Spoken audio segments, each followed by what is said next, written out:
কিন্তু মোৰ মতে কি জানা,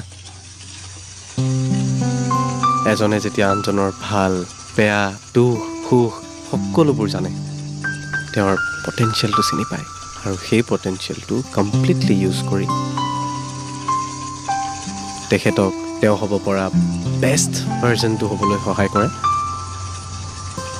তেতিয়াই চাগে তেওঁলোক এজন আনজনৰ বেটাৰ হাফ হৈ পৰে।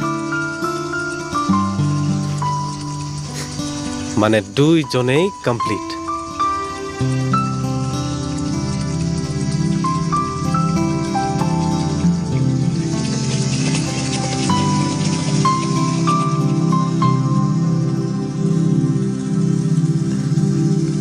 পানী